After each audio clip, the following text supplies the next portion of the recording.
Awesome. Thanks, Esther. So, hi, everyone. My name is Michael Cohn. I'm a product manager for the care teams at Medic, and I am based in the US. Just a small update to share today. Since actually in November, half of our team was on leave, so we were a little bit lower capacity in November. But we did want to share this quick update that we were able to get in. So syncing is something that users obviously do very, very regularly. And, based on the conversation we were just having, it's something that they do periodically as well. So users, when they do find a data connection, they'll go into their phone and turn on the data connection, and then go into the CHT and tap on the sync option.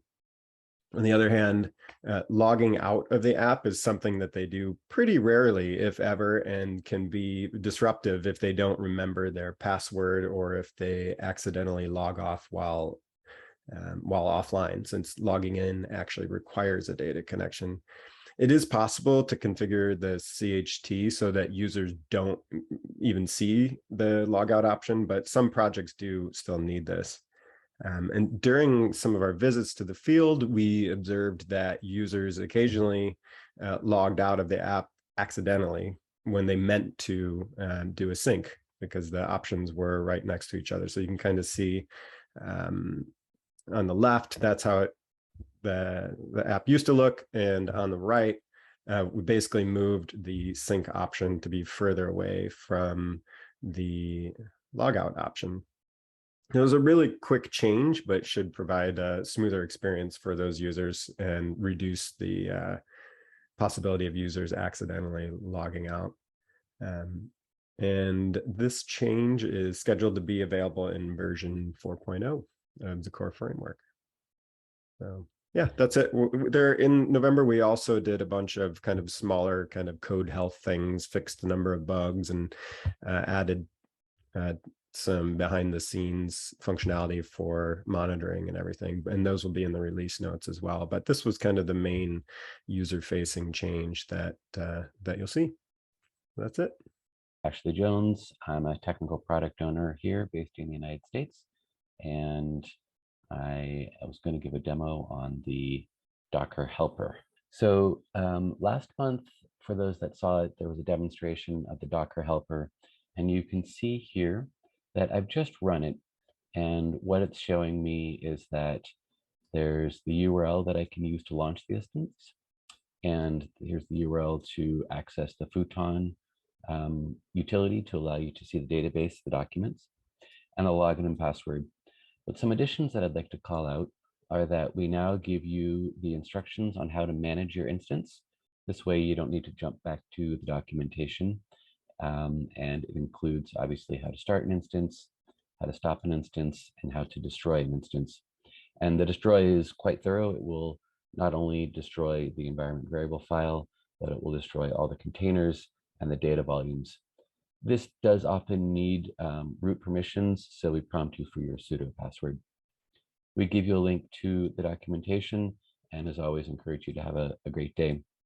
One last demonstration that I'd like to give is what happens when you run your second instance.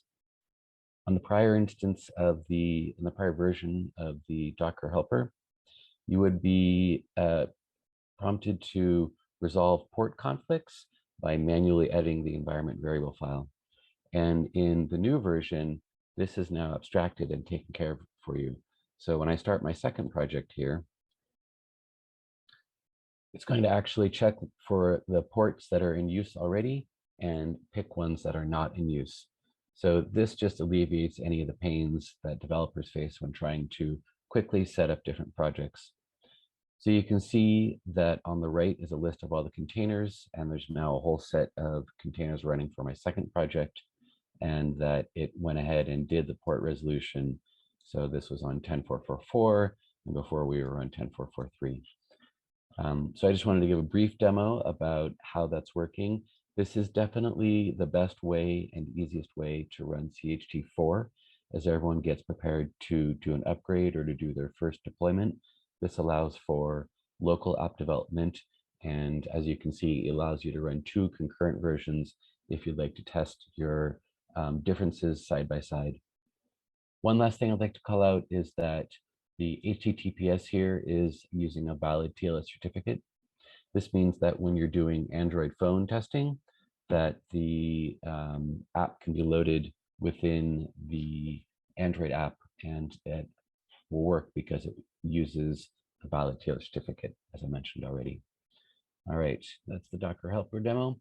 And now I'd like to talk about another feature that we did recently that actually Josh did, who we just heard from, that allows you to easily run the Enketo uplift version of 317, but in a 3x environment.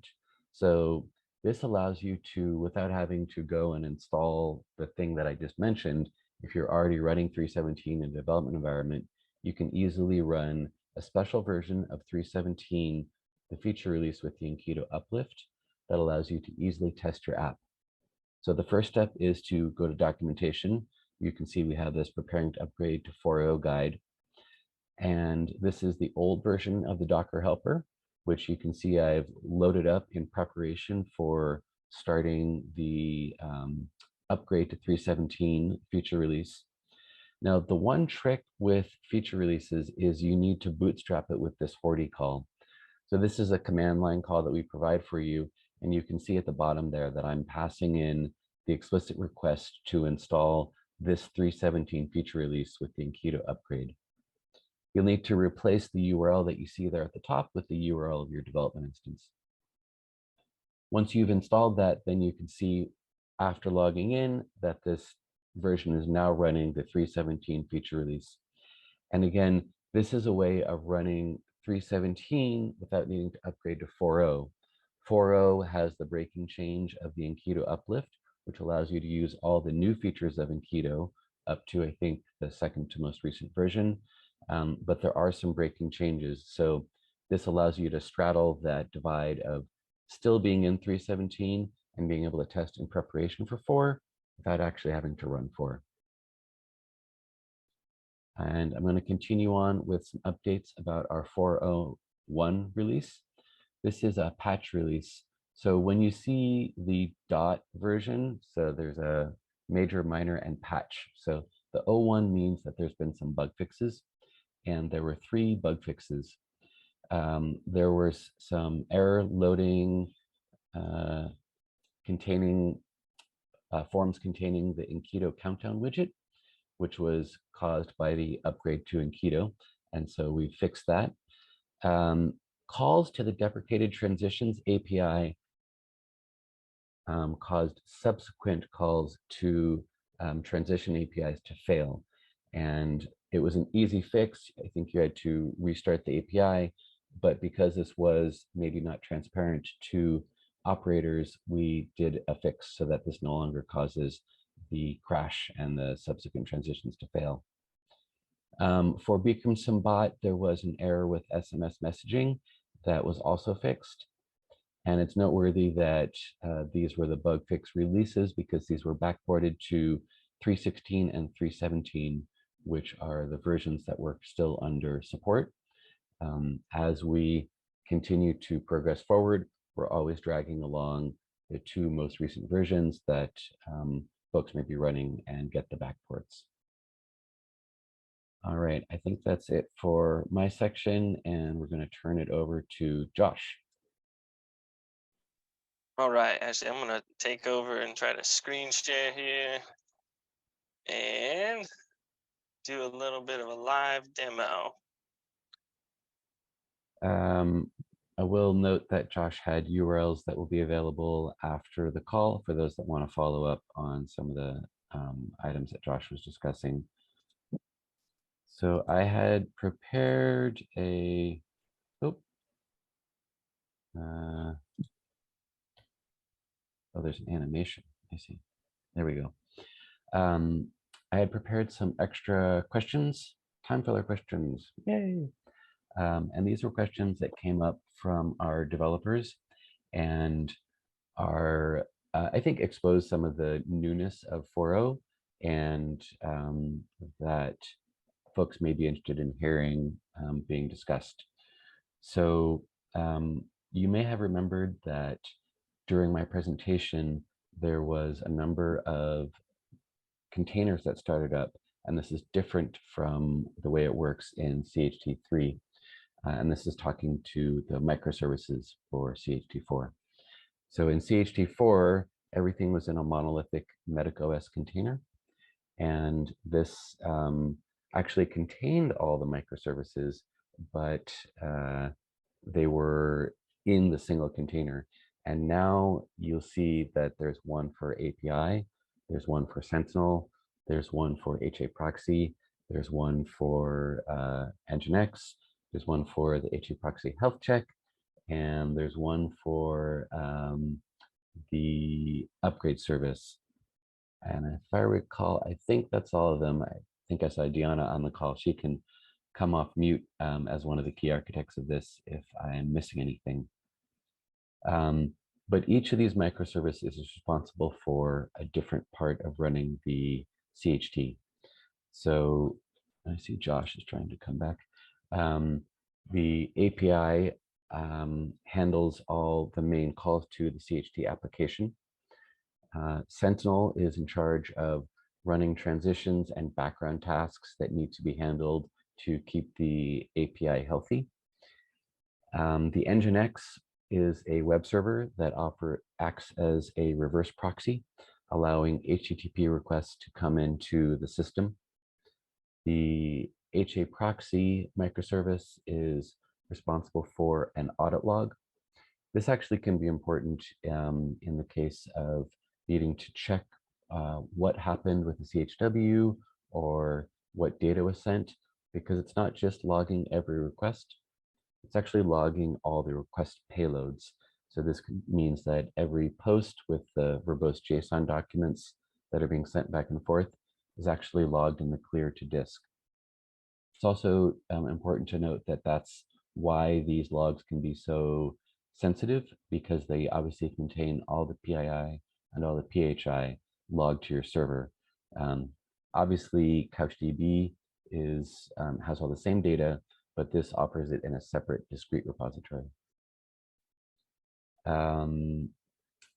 The other microservices that I mentioned are the HA proxy health check, and that's responsible for keeping HA proxy healthy, which also is the one that talks to CouchDB when you're running in a distributed environment with multiple nodes. The multiple nodes can sometimes go down, and the health check makes sure that the CouchDB is shown as a healthy cluster or a cluster that needs repair. I think I'll pause there to see if Josh is ready to do screen share, or if I should go on to answer some of these other questions. Do anyone have any question about the microservices or about some of these specific points that they'd like to hear me speak to? If I'm going through the questions, feel free to jump in via the chat. So we've tried to be really helpful about the tools that are required to set up CHT4. The CHT Docker helper, as you saw on today's demo, is going to be the easiest way to prepare for it.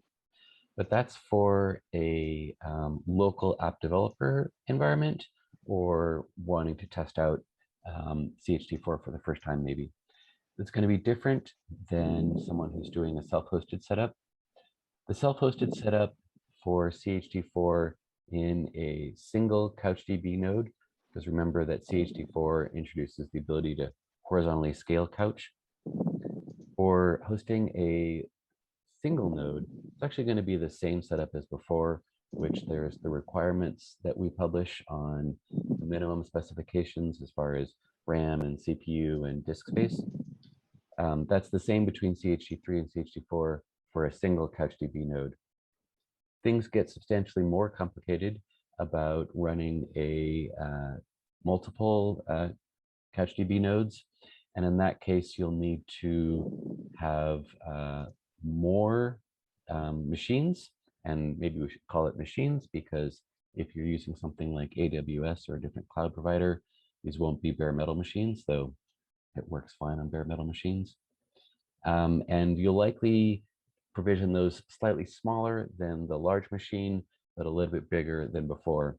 And sorry, not too smaller than the full size of the machine. So if you were running an AWS and you were on like an M1, you won't need 5 M1s. You can size them a little bit smaller. We're trying to quantify exactly the size of these, but it's a little bit of a subjective measurements as your system scales up.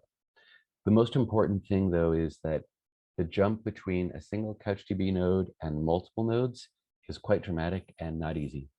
If you think that you're going to need the multiple nodes, the extra scalability, then go through the extra effort upfront for deploying the nodes initially. And that way you'll be able to either increase the size of the nodes to scale them vertically, or to increase the number of them to scale them horizontally. All right, pause there to have another check-in. We have 10 minutes left. I'm happy to continue to run down a list of questions, or if we want to give Josh another chance. In that case, I will proceed while the going is good.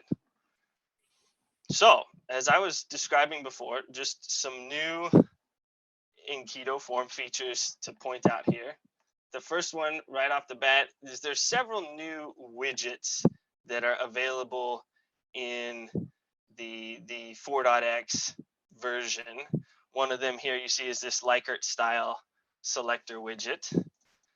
Another important thing to note on this page before we go on is subtle, but right here you see I've got woman in italics, and previously we supported markdown formatting in notes specifically, but now you can also format both group labels as well as just ordinary question labels with markdown formatting as well. So that's a nice new feature in there, more markdown.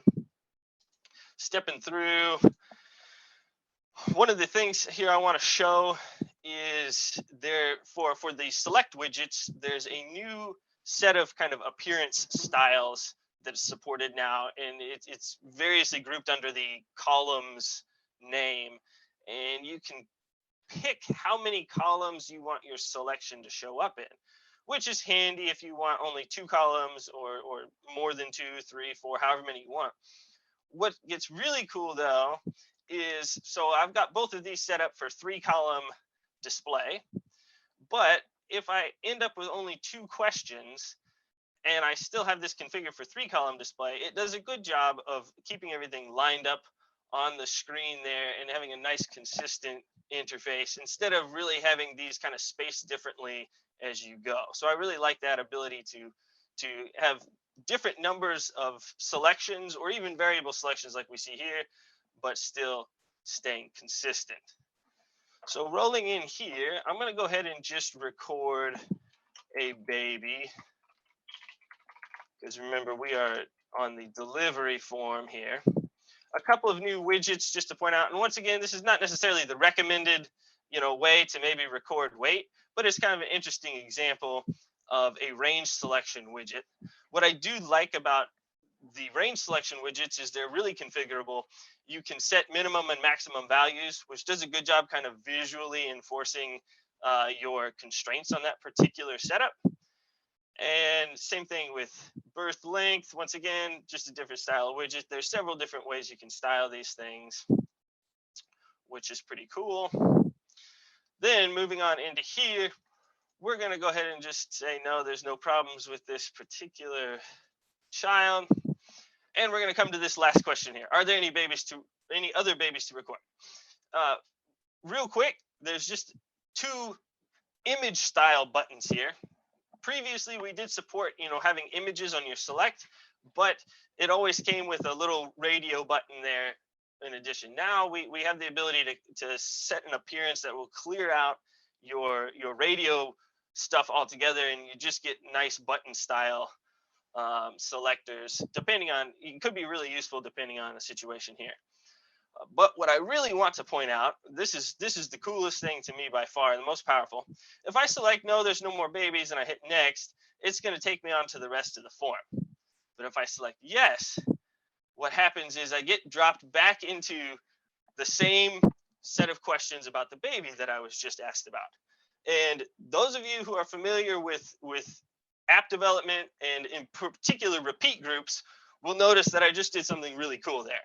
And that is, I didn't specify ahead of time how many babies I wanted to record, but instead at the very end of the selection of that first baby, I was able to enter information to indicate that I wanted to record another child. And that's a new ability based on basically there's a whole lot of enhancements to repeat groups in the new version of Enketo that really enhances your ability to do some interesting things. Among them is kind of that dynamic toggling of the number of times you are going to repeat as you go through there, which means that, you know, when I come back here and I finish my second baby, I have the same option again, and I can just keep adding new entries into this group as I go along. For this case, I'm going to go ahead and say, no, I don't want any. We'll finish out the rest of this form here. And that takes us here to our summary page. And this is where the other cool thing with repeat groups comes in.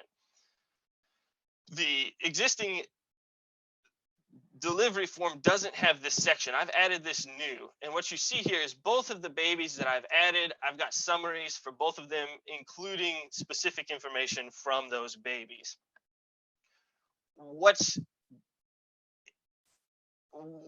is special about this case, though, is not so much what you're seeing here, but what's in the form config itself to make this happen.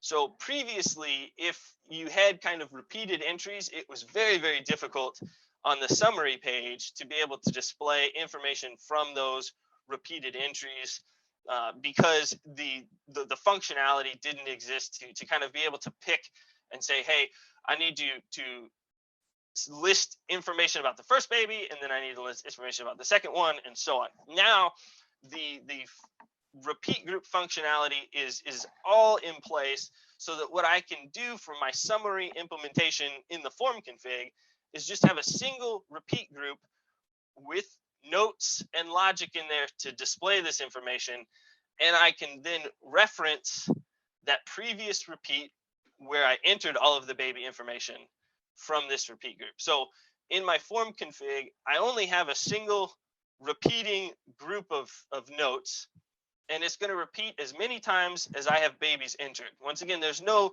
preset limit, there's no max limit. It's just as many times as I've entered a new baby, I'm going to get a summary here that has that particular baby's information.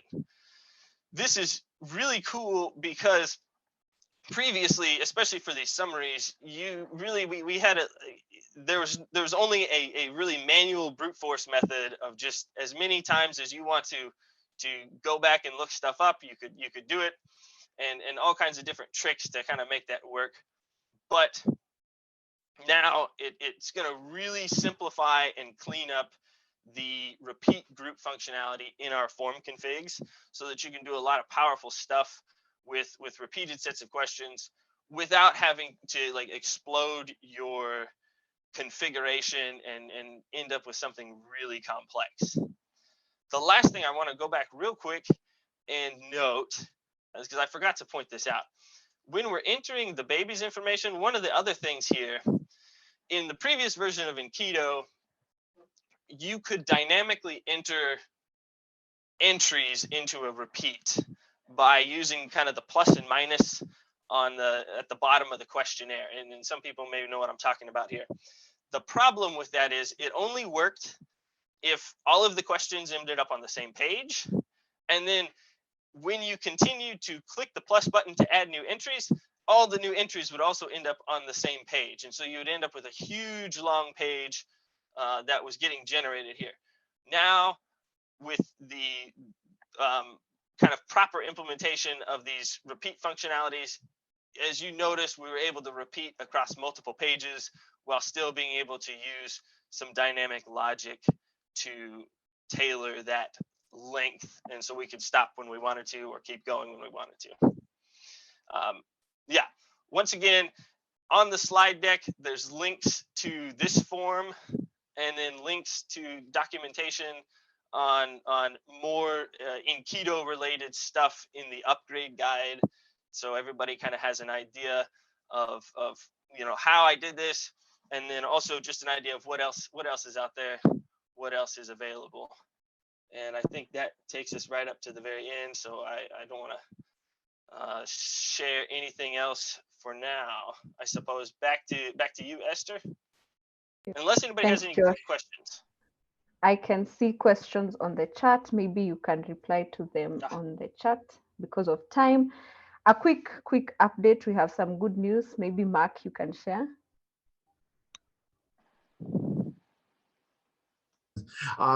So awesome to hear about the CMMB updates and about the program there and the updates to care teams and with the new work on 4.0. I also want to just share with the community here that we had been working for a while on a new logo, and actually not necessarily a new logo, just a logo for the Community Health Toolkit. We had never really had a logo. We'd had just put letters in a box and put it up as our fav icon on the website years ago and kind of just stuck there. And we want to find a logo that represents the values of our community. And we talked to a bunch of people and worked with designers and brought together this logo that we're now starting to use. You'll notice it already on the main website, on the forum, not quite on the doc site. That should happen this week. And this logo, you'll notice it represents a lot of our of the values of the things that we're working for. And so it's really about continuous support. You see the infinity symbol, the people in conversation supporting each other, representing humanity, connectedness. And, there's a lot of like neat little things in there that I really like from this logo. It kind of, you see the openness that we see with our community, the little kind of subtle chat bubbles, like really at the core of CHT and the messaging functionality where it came from. And so I'm excited to start using this logo when we are, on our websites. We were at the Global Digital Health Forum this week. I had a big poster with it and got a lot of great feedback from folks on it. And we do have a forum post with info and the logo there. So I'll share that too here in the chat for people who want to see it there as well. Thank you, Mark. I think I can see more questions on the chat. We can head over to the forum and continue the conversation so that Josh and the rest of the team can answer more questions about the form and also the logo in case there are any questions. Any final thoughts or questions? All right, we are 2 minutes past time, but I'd just like to say thank you so much for joining the call. We have the app developer survey that's out, so make sure you go ahead and fill it so that you can give us some feedback. Our next roundup call will be in 2023, so this is the last one for 2022, so 2023, January 12th. So we hope to see you there. Thank you, guys.